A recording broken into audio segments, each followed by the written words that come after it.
Hello hi नमस्ते स्वागत छ हाम्रो पूर्वेली किचनमा। आज म आएको छु तपाईहरुको माझमा आलुको ढेँडो र महीको सोल्दरको रेसिपी लिएर।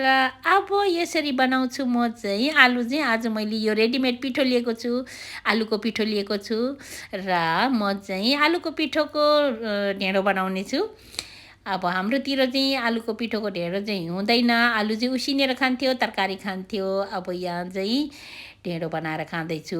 आज चाहिँ तपाईहरुलाई पनि देखाउँछु है त मैले यो आलुको ढेँडो चाहिँ कसरी बनाउनु पर्दो रहेछ भनेर चाहिँ। अब फर्स्टमा त म महीको सोल्दर बनाउँछु। मैले तावा बसाइसकेको छु र तेल पनि हालिसकेँ, प्याज पनि हालेँ र एकचोटि भुटेँ। अनि त्यहाँदेखि मैले लसुन र सुकेको खोर्सानीलाई हालिदिएँ। अनि त्यसै गरेर बेसारलाई पनि हालिदिएँ अनि टमाटरलाई पनि हालेँ। मजाले पकाउनुपर्छ यो चाहिँ। टमाटर र प्याज लसुन मजाले पाक्नु दिनुपर्छ, किनभने चाहिँ दही चाहिँ हालेपछि चाहिँ उम्लिनु दिनु हुँदैन। त्यही कारण चाहिँ अब मैले सुकेको खोर्सानी कुटेर राखेको थिएँ, त्यो पनि हालेँ। टिमुरसँग कुटेको हो यो। मजाले मिक्स गरेर पकाउनु। अनि त्यहाँदेखि चाहिँ एकछिन छोपेर अनि यो टमाटर र प्याज लसुनलाई मजाले पाक्नु दिने। अनि त्यहाँदेखि चाहिँ अलिकता पानी थपेर फेरि पकाउने मजाले। ल मैले थोरै पानी थपेर चाहिँ अब चाहिँ मजाले यो पानी नसुकिन्सम्म चाहिँ पाक्नु दिने। पानी सुक्ने बेलामा चाहिँ अनि दहीलाई हालिदिने। हेर्नुहोस् मजाले उम्लेर पाकिरहेछ। अब चाहिँ म चाहिँ यो दही हालिदिन्छु। अब हाम्रो यता चाहिँ मही पाउँदैन, त्यही कारण चाहिँ मैले चाहिँ दही युज गर्छु। जहिले पनि मही सोल्दर बनाउनको लागि चाहिँ दही युज गर्छु। यो दहीमा चाहिँ चिनी हुँदैन, चिनी नभएको दही किन्नुपर्छ तरकारी खानुको लागि चाहिँ। अब चाहिँ मैले दही हालिसकेको छु। त्यो माथि हरियो प्याजलाई पनि काटेर माथिबाट अलिकता गार्निस गरेको छु। र यसलाई चाहिँ उम्लियो भने चाहिँ फाट्छ र उम्लिनु दिनु हुँदैन। प्याज र टमाटर मजाले पाकिसकेको छ। अब नुन खोर्सानी पनि ट्वाक्क लागेको छ। मैले हेरिसकेको छु। मैले एउटा बोलमा राखेको छु, यहाँ सर्भिङ बोलमा। अब चाहिँ ढेँडो बनाऊँ है त। मैले पानी बसाएको छु, त्यही कराईमा मैले पानी बसाएको छु र अब चाहिँ मैले आलुको पिठो चाहिँ यो खाले लिएको छु। हेर्नुहोस् त। कोहीहरूले चाहिँ यस्तो गिलो गरेर बनाउँछ, तर म चाहिँ हाम्रो ढेँडोको स्टाइलमै बनाउने छु। अब यो चाहिँ हाम्रो नेपालतिर चाहिँ आलुको पिठो चाहिँ नपाउनु पनि सक्छ, कि त अहिले त पाउनु पनि सक्छ है, त्यो त म भन्नु सक्दिनँ। आलुको पिठो पाउँदैन भने चाहिँ आलुलाई मजाले उसिन्ने, पटपट फुट्ने गरेर उसिन्ने। अनि त्यहाँदेखि केलाएर चाहिँ मजाले म्याच गर्ने। अनि त्यहाँदेखि त्यसलाई चाहिँ पानीमा पानीमा पकाएर ढेँडो ओह्रालेको जस्तै गरेर ओह्राल्ने। एकदमै मिठो हुन्छ। कुहिरेले चाहिँ चिसो पानीमा हालेर चाहिँ यो पिठो चाहिँ पानीमा हालेर चाहिँ मजाले यिनीहरूले चाहिँ पाक्नु दिन्छ। तर म चाहिँ ढेँडोको स्टाइलमै पकाउने छु।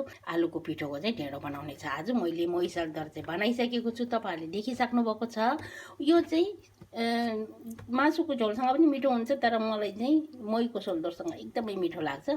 अनि त पानी पनि उम्लिँदैछ र तपाईँहरूले देखिरहनु भएको छ पानी उम्लिरहेछ। म यो पिठोको पकेट चाहिँ खोलेर चाहिँ अब म ओह्राल्नु सुरु गर्छु। पहिले सुरुमा त म यो अलिकति चाहिँ हालिदिन्छु। यो चाहिँ एकदमै फैलिन्छ, थोरै हाल्दा पनि एकदमै फैलिन्छ।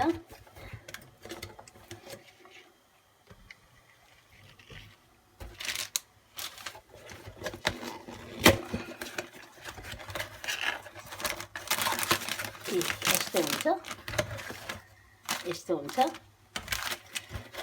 यहाँनिर चार पकेट हुन्छ यसरी।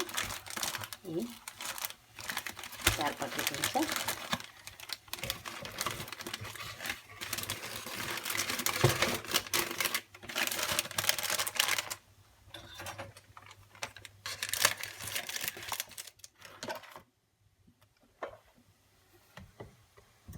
थोरै घिउ हालिदिने। पिठो हालेर हामीले ढेँडो कसरी बनाउँछ त्यसरी नै बनाउँदा पनि हुन्छ यो चाहिँ। तर कोहीले चाहिँ मन तातो पानीमा चाहिँ फिटेर अनि पाक्नु दिन्छ, त्यस्तो नगर्दा पनि हुन्छ। यो मैले 1 पाकेट हालिदिएँ। एकदमै फैलिन्छ यो चाहिँ। म ग्यासलाई सानो गरिदिन्छु।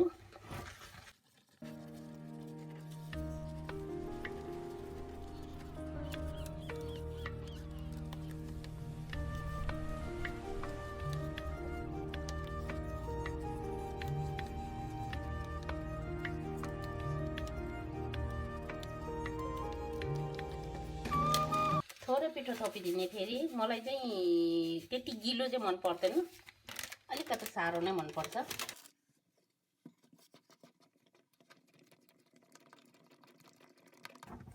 जति सक्दो यसलाई मजाले मस्काउने हाम्रो कोदोको ढिँडो मस्काएको जस्तै गरेर मस्काउने अनि एकदमै लसैलो हुन्छ यो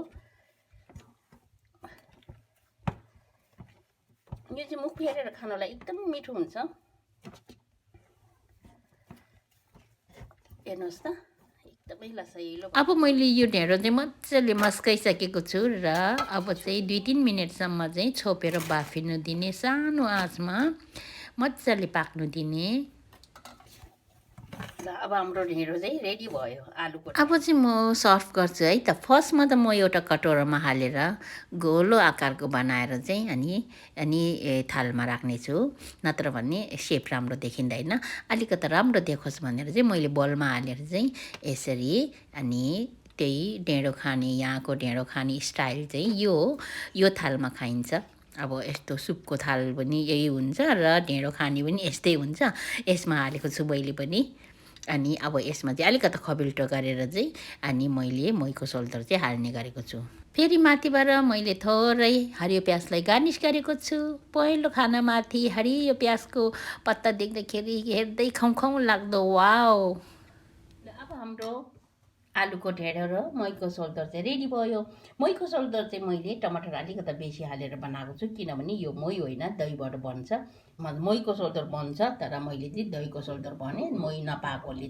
मही नपाउँदैन मैले चाहिँ महीको सोल्दर खानु मन लाग्यो भने चाहिँ दहीकै सोल्दर बनाएर खान्छु र यो चाहिँ आलुको ढेँडो र यो महीको सोल्दर चाहिँ एकदमै मिठो हुन्छ यदि तपाईँहरूले पनि मन पर्यो भने चाहिँ यो डिस चाहिँ बनाएर खानु सक्नुहुन्छ महीको सोल्दर आलुकै ढेँडोसँग खानुपर्छ भन्ने छैन र कोदोको ढेँडोसँग पनि एकदमै मिठो हुन्छ फापरको ढेँडोसँग पनि एकदमै मिठो हुन्छ गाउँको ढेँडोसँग त झनै मिठो हुन्छ मलाई चाहिँ गाउँमा पहिले मेरो पहाडको गाउँमा खाएको बानी भएकोले चाहिँ मलाई चाहिँ त्यो पुरानो खानाहरू चाहिँ एकदमै मनपर्छ चामलको भात भन्दा पनि ढेँडो चिजहरू मकै भुटेको ढेँडोहरू च्याक्लाहरू अनि हो यस्तैहरू मनपर्छ त्यही कारण चाहिँ म बनाएर खाइरहन्छु छुट्टीको टाइममा चाहिँ अब ड्युटी जानु नपरेको टाइममा चाहिँ मैले चाहिँ ढेँडोहरू बनाएरै खान्छु किनभने मकै पनि मैले भुटेर आफ्नै घरमै भुटेर खान्छु पपकर्न मलाई मन पर्दैन सारो मकै नै किनेर भुटेर खान्छु र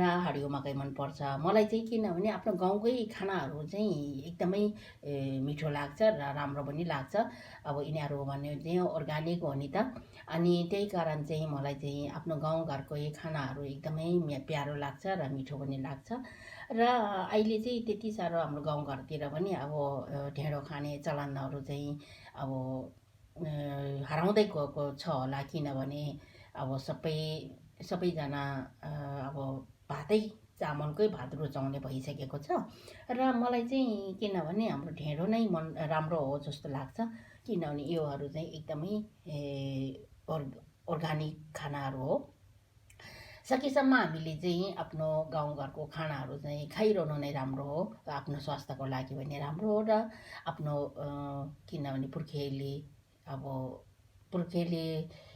सम्झनाहरू चाहिँ नबिर्सोस् भनेर चाहिँ हो त्यस्तै गरेर मलाई चाहिँ एकदमै मनपर्छ किनभने आफू पनि अब गाउँ पहाडमै जन्मेको हो पहाडमै हुर्केको हो अनि यदि तपाईँहरूले मेरो भिडियोलाई मन पर्यो भने चाहिँ लाइक शेयर कमेन्ट सब्सक्राइब गर्नु चाहिँ नभुल्नुहोला मेरो भिडियोलाई पुरा हेरिदिनु भएकोमा धेरै धेरै धन्यवाद र आजको लागि यतिमै बिदा लिन चाहन्छु र अर्को भिडियोमा फेरि भेट्नेछौँ बाई